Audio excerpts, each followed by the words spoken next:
एक नई नई शादी हुई दुल्हन, एक खूबसूरत हनीमून डेस्टिनेशन और एक लाश जो कि 800 फीट गहरे जंगल की गहराइयों में मिलती है।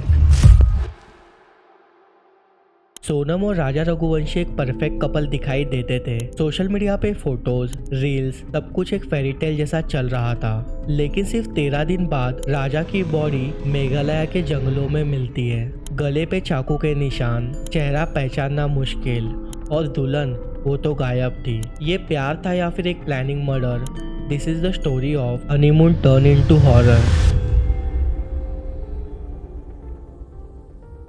11 मई 2025 को राजा रघुवंशी एक 29 साल के टेक्सटाइल बिजनेसमैन ने शादी की सोनम से, एक सिंपल स्वीट लड़की जिसे उसने अपने म्यूचुअल कनेक्शन के थ्रू जाना था। शादी के कुछ दिन बाद कपल गया था हनीमून पे। लोकेशन जो थी वो थी Meghalaya, Cherrapunji, root bridge, clouds valley, India का one of the most beautiful romantic destination. उन्होंने वहाँ पे एक स्कूटी को रेंट किया था, टूरिस्ट स्पॉट को विजिट किया, सब कुछ नॉर्मल चल रहा था। फिर 23 मई को वो दोनों अचानक से गायब हो गए। फिर मई 24 को उनका एक रेंटेड स्कूटी मिलता है एक अलग एरिया में। लोकल ने पुलिस वालों को बताया कि लास्ट टाइम उन दोनों को 3 और आदमियों के साथ देखा गया था जो कि वहाँ के नहीं लग रहे थे। एक गाइड ने भी कंफर्म किया सोनम और राजा के साथ कुछ भारी लोग आए हुए थे। लेकिन यहाँ पे ट्विस्ट ये था, सोनम का जो मोबाइल था वो स्विच ऑफ हो चुका था। राजा का लोकेशन भी लास्ट टाइम सोहरा में ही ट्रैक हुआ। फैमिली ने मिसिंग कंप्लेंट फाइल की, सर्च ऑपरेशन शुरू हुआ एंड ड्रोन तक का यूज किया गया। और फिर 2 जून को पुलिस वालों ने राजा की बॉडी को रिकवर किया एक 800 फीट गहरे खाई में। गला बुरी तरीके से कटा हुआ था, बॉडी डिकम्पोज हो चुकी थी, मगर सोनम अब तक मिसिंग थी। इन्वेस्टिगेशन में एक शॉकिंग क्लू रिवील किया गया। सोनम का मंगलसूत्र और वेडिंग रिंग जो कभी भी नहीं उतारती थी वो मिलता है होमस्टे के रूम में। ये छोटा सा क्लू इन्वेस्टिगेशन का एक टर्निंग पॉइंट बन चुका था। पुलिस वालों ने सीसीटीवी फुटेज को चेक किया। एक अननोन आदमी दिख रहा था जो रूम से चुपके से निकल रहा था।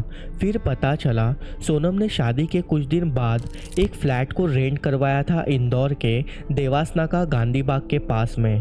वो एक newly construction semi furniture flat था। वो फ्लैट सोनम ने अपनी आईडी से नहीं लिया था, बल्कि उसने कॉन्ट्रैक्ट किलर में से एक जिसका नाम था विशाल सिंह चौहान, उसके आईडी से लिया हुआ था। सोनम ने 17,000 पे किया एज अ मंथली रेंट और 34,000 एज अ 2 महीने का सिक्योरिटी। ये सारा पेमेंट उसने कैश के थ्रू किया ताकि डिजिटल रिकॉर्ड में ना रहे। वो सारे प्लान्स को बहुत ही समझ कर एग्जीक्यूट कर रही थी। फिर 7 जून को सोनम अपने फ्लैट को छोड़कर उत्तर प्रदेश की तरफ रवाना हो गई और 9 जून को एक रोड साइड ढाबा जिसका नाम था काशी ढाबा, वहां पे सोनम को अरेस्ट किया गया। पुलिस ने जब इन्वेस्टिगेशन शुरू की तो जो सच सामने आया वो हैरान कर देने वाला था। सोनम ने कबूल किया ये मर्डर एक सोचा समझा षड्यंत्र था। उसका एक अफेयर चल रहा था राज कुशवाहा के साथ। उसके भाई के फैक्ट्री में वो वर्कर का काम किया करता था। सोनम और राज मिलकर ये प्लानिंग कर रहे थे कि वो राजा को मारेंगे ताकि बिना किसी रुकावट के साथ वो जी सके। और इस मर्डर के लिए उन्होंने 3 कॉन्ट्रैक्ट किलर को भी मेघालय भेजा था जिनका नाम था विशाल, आकाश और आनंद। ये 3 लोगों ने 3 बार राजा को मारने की कोशिश की गुवाहाटी में, सोहरा में। लेकिन चौथे अटेम्प्ट में जब राजा और सोनम ट्रैक पे जा रहे थे एक सुनसान जगह पे, इस मौके को देखते हुए वहाँ पे राजा पे अटैक किया गया। गले पे छुरी से बेरहमी से वार किया गया और बॉडी को 800 फीट नीचे फेंक दिया गया, इतना गहरा कि कोई कभी सोच तक नहीं सकता।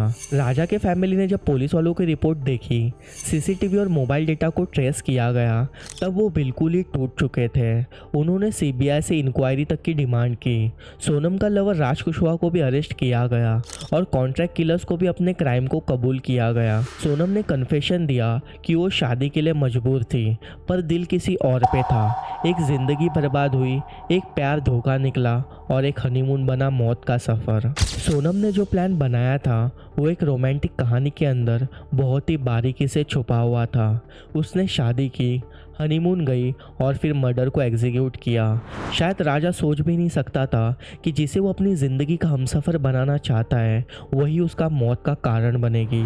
This is not just a murder, this was a betrayal mask in Sindoor.